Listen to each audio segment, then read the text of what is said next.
Damn it. Hold on just a second.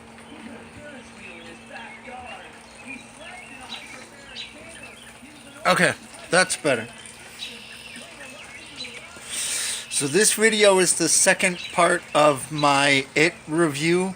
I have finished the first interlude where they're all traveling back to Derry and remembering their childhoods and the experiences that they had with it as kids.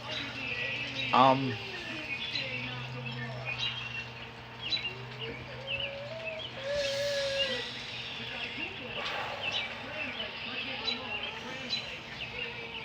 Thoughts at this point. Um,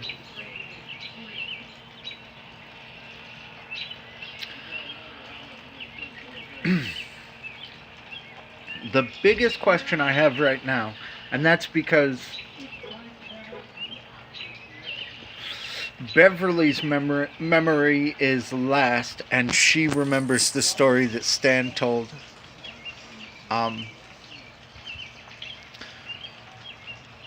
I'm pretty sure if you look up the list of birds that Stan screams at the approaching dead boys, I'm pretty sure everything that he screamed is a bird that is a symbol of goodness.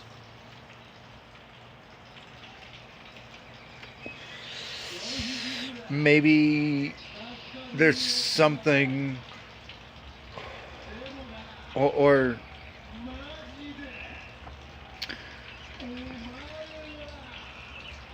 if that's wrong, the other possibility that I was thinking of, the reaction of the werewolf to the sneezing powder and the Irish cop voice that Richie does pulling Bill out, maybe there's something about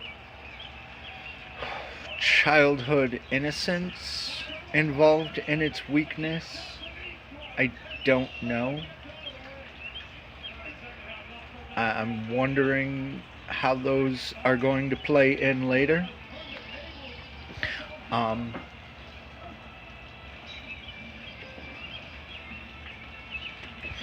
The story of them as kids, their memories, their travels back, that kept my attention a lot better than the whole first section with their adult lives.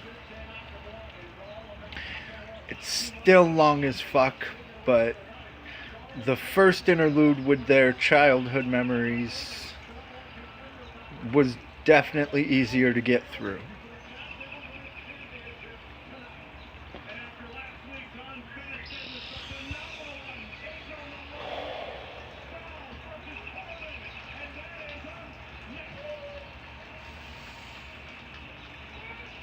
Thoughts so far, or thoughts going into the next section? I really hope more people die. It would be very anticlimactic for me if they all go back and they all, with this terrible, insane fear of not making it out alive, and they all do. I'll actually be disappointed. Picks for who I'd like to see killed off.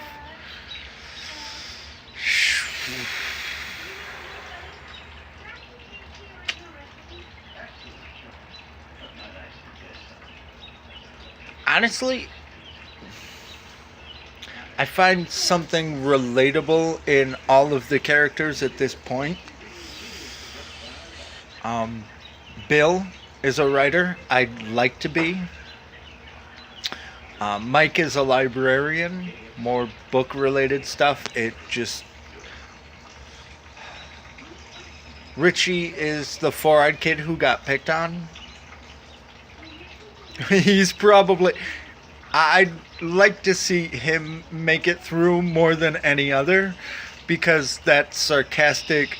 I don't know if it was...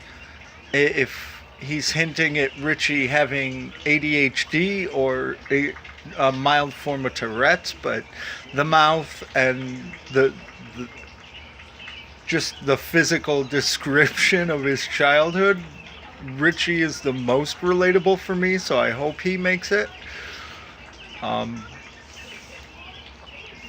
Eddie would be a pick to get killed off. Eddie is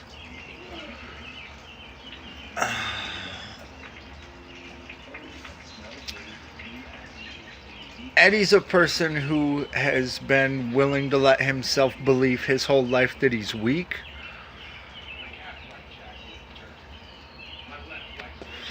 And that bothers me. So if I had to choose somebody to go first, it would be Eddie. From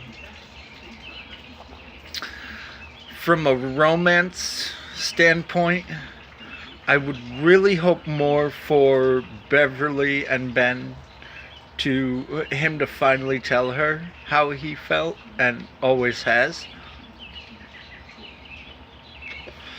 I really don't want to see her wind up with stuttering Bill just because he's perfect in that. No.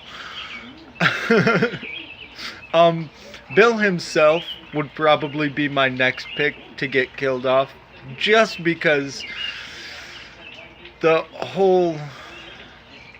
he's the leader and he's the one that got them through it all, and oh my god, I'm so tired of the hero making of Bill that I would not really be sorry to see him go. And I don't think he would on a certain level either.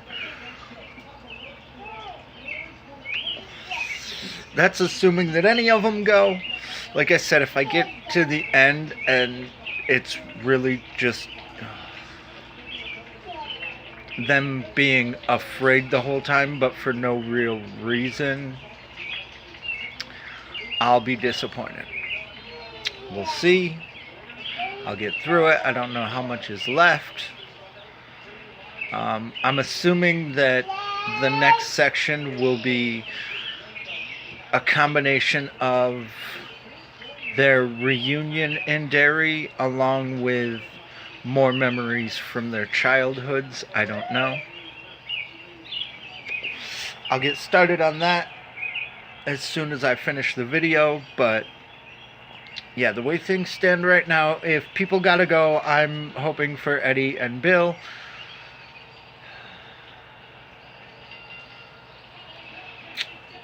I don't know. We'll see. That's one of the good things about not having ever watched the movie, is I can go through the book without an idea of what's coming ahead. That's actually been a whole lot of fun. Not knowing what to expect from the movie has definitely made it more interesting in the book. And I'm having more questions that I'm looking for answers to. So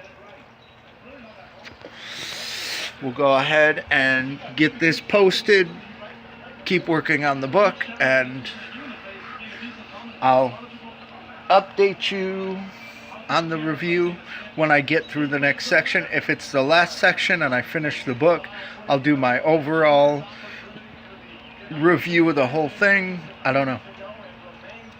We'll see. Bye, guys.